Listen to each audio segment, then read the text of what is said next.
नमस्कार, मैं लता न्यूज़ 31 उत्तराखंड बागेश्वर से आपके साथ हूँ।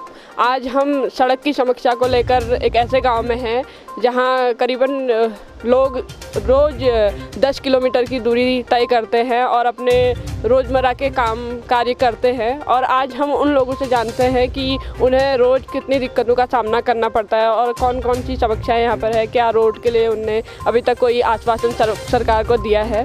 आइए जानते हैं। हमारे साथ है यहाँ की ग्राम प्रधान। आपका नाम? मेरा नाम है शीला चंजाल। मैं ग्राम प्रधान ठगलार से हूँ। यहाँ के बच्चों का बहुत दिक्कत होती है, आने जाने स्कूल भी नहीं पढ़ पाते हैं। सुबह आ जाते हैं 7:30 बजे, शाम को जाते हैं वो 4:30-5 बजे घर पहुँचते हैं। ये बच्चे क्या पढ़ेंगे? ये तो वर्तमान के भविष्य हुए। तो आप भी यहाँ से रोज़ जाते हो? हाँ, मैं भी यहाँ से रोज़ आती हूँ। मैं यहाँ की विलेज की भी प्रधान हूँ। वो ये जो बुजुर्ग लोग हैं, ये जब रात में बीमार हो जाते हैं तो इनको बड़ी परेशानी होती है। इतना 18 गधेरा पार करना पड़ता है इनको। राज्य निर्माण होने के 19 साल बाद भी उत्तराखंड के हालात दिन पे दिन बदतर होते जा रहे हैं। आलम यह है कि यहाँ के पहाड़ी जनपद बागेश्वर के ग्रामीणों को स्वयं ही गांव से आवाजाही के लिए कच्चे मार्गों का निर्माण करना पड़ रहा है। यहाँ के दुरुस्त गांव विलेज के ग्रामीण आज भी सुख सुविधाओं से परे जीवन यापन कर रहे हैं। यहाँ तक कि बरसात और तूफान के मौसम में भी गांव के बच्चों को लकड़ी के पुल से होकर स्कूल जाना पड़ता है। ग्रामीण लोगों का कहना है कि यहाँ मूलभूत सुविधाओं के अभाव में गांव पलायन की मार झेल रहा है। आंकड़ों की माने तो राज्य निर्माण से पूर्व गांव में 500 के लगभग आबादी निवास करती थी, लेकिन सुविधाओं के एवज में यहाँ की 60% आबादी शहरों की ओर रुख कर चुकी है। गांव के जनप्रतिनिधियों का कहना है कि गांव में सड़क न होने से लोगों को समस्याओं का सामना करना पड़ता है। यहां तक कि समस्या के लिए जिले के आला अधिकारियों को कई बार ज्ञापन भी दिया जा चुका है, लेकिन अभी तक कोई हल नहीं मिल पाया है। मेरा नाम सपना है, मैं बिलेक गांव से हूं। और रोज़ ये दूरी आप तय करते हैं? हाँ, मैं रोज़ सुबह शाम यहाँ ऊपर नीचे जाना पड़ता है। और आते जाते आपको किन किन दिक्कतों का सामना करना पड़ता है? एक तो यहाँ पे रोड जो बहुत बड़ी प्रॉब्लम है, रोड नहीं है। और हमें रोज़ छोटे छोटे बच्चे हैं, 30-35 बच्चे हैं, इन्हें अपने साथ ले जाना पड़ता है। और 8 किलोमीटर यहाँ से रावईखाल का स्कूल है। पहले तो देरी हो जाती है, 7-7:30 बजे हमें निकलना पड़ता है यहाँ से। और वहाँ देरी होने पर एक तो इतना बुरा रास्ता है, देरी होने पर वहाँ से भी हमें डांट पड़ती है। रोज़ हम अपने घर से स्कूल तक 10 किलोमीटर तक दूरी तय करते हैं और हमें बड़ी दिक्कत आती है। रोज़ मौसम जब ख़राब होता है तो आपको किन किन दिक्कतों का सामना करना पड़ता है? क्या आप रोज़ स्कूल जा पाते हो? नहीं, अगर मौसम ख़राब हो जाता है तो हम 2-3 दिन तक स्कूल नहीं जा पाते, क्योंकि रास्ता ख़राब हो जाता है और गधेरा एकदम मतलब सुनसान, एकदम चारों तरफ जंगली है और सुनसान है एकदम। तो बच्चे लोग भी बहुत छोटे हैं मगर जा नहीं पाते। शाम तक तो हमें वैसे अंधेरा हो जाता है, बहुत लेट जो आती है। रास्ते में जानवरों का भी खतरा है, यहाँ रोड भी नहीं है, रास्ता भी अच्छा नहीं है। रोज़ कितना समय लगता है आपको ये दूरी तय करने में? सुबह 2-3 घंटे लग जाते हैं। हमें तो फ़िलहाल पहले गधेरे की समस्या है और रोड की बहुत बार सर्वे हो चुकी है।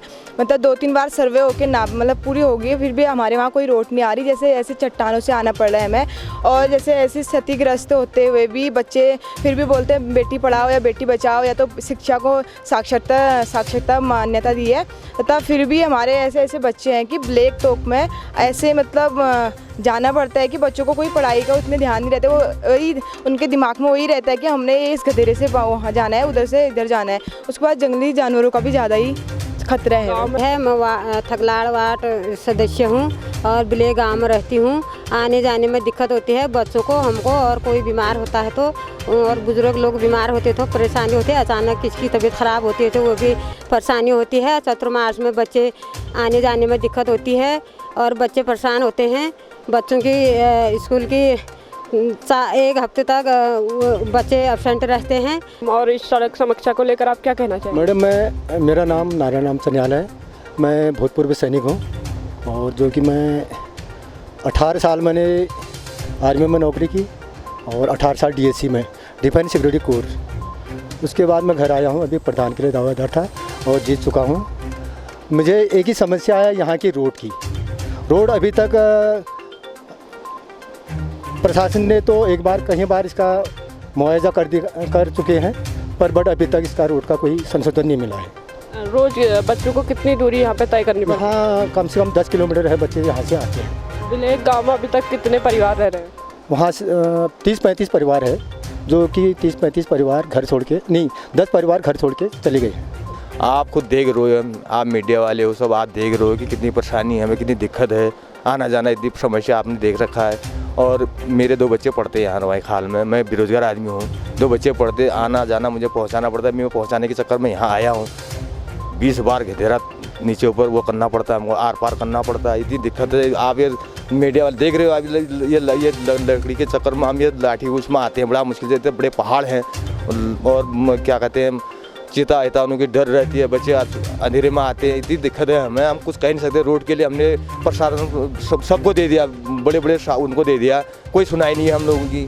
और हम जाएँ तो कहाँ जाएँ, किसके पास जाए, इसलिए हम मीडिया वाले का सहारा लेके हम कुछ वो कह देते हैं कि हमें कुछ वो मिले।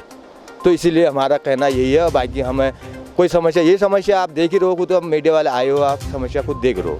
जी, हम सब ग्राम सभा वाले मिलके ये नदी के वो लकड़ी के पुल बनाते हैं और ये भी टूटने वाले होते हैं। ये भी जो लकड़ियाँ जो ख़राब है वो लकड़ियाँ इकट्ठा करके हम लोग इसको बनाते हैं और हमारा 20 बार तो हमको ये नदी पार करना पड़ता है। और मेरा नाम मेहरबान सिंह है और मैं ये ग्राम सभा थगलाड़ का रहने वाला हूँ और सरकार अभी तक कुछ सुनवाई नहीं हो रही है। हम मीडिया के थ्रू से ये बात हम सरकार को पहुँचाने की कोशिश कर रहे हैं। अगर आप लोगों से हम आभारी हैं कि अगर हमारी बात सरकार देहरादून तक सुने और हमारा ये काम कार्य करे। हमारे बच्चे 30-35 बच्चे वहाँ से आते हैं, 30-40 ग्रामवासी रहते हैं थगलाड़ तोप में, ब्लेक में, और ब्लेक से पलायन भी हो चुकी है 10-15 परिवार और इनको बहुत ही असुविधा होती है इधर गधेरे को वार पार करने में। बच्चों को बहुत परेशानी होती है और चतुर्मास में और भी ज़्यादा परेशानी हो जाती है। जैसे कि हम अभी स्कूल के बच्चों से मिले तो हमने उनसे जाना कि यहाँ पे सड़क की बहुत समस्या है, तो क्या आपने इसको लेकर शासन प्रशासन को कोई ज्ञापन दिया? हाँ, इस मामले में हम बहुत ही बार शासन प्रशासन को ज्ञापन सौंप चुके हैं। इस रोड का जियो नवंबर 2016 में हो चुका था और उसके बाद में न शासन प्रशासन किसी ने कुछ नहीं किया। पिछली बार लोकसभा चुनाव का हमने बहिष्कार किया था और वन विभाग ने हमें आश्वासन दिया और उसके बाद में हमें धोखे में रखा, अभी तक कोई भी कार्रवाई नहीं हुई। लोकसभा चुनाव का बहिष्कार करने के बाद भी क्या सरकार ने आपको कोई प्रतिक्रिया दी?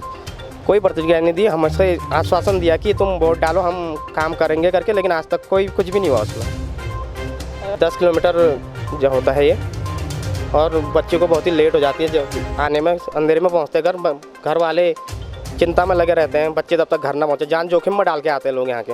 और आप लोग जब ये दूरी तय करते हैं तो आपको कितना समय लगता है दूरी तय करने? करीब 2 घंटा नीचे आने में लगता है, 3 घंटा ऊपर जाने में लग जाता है।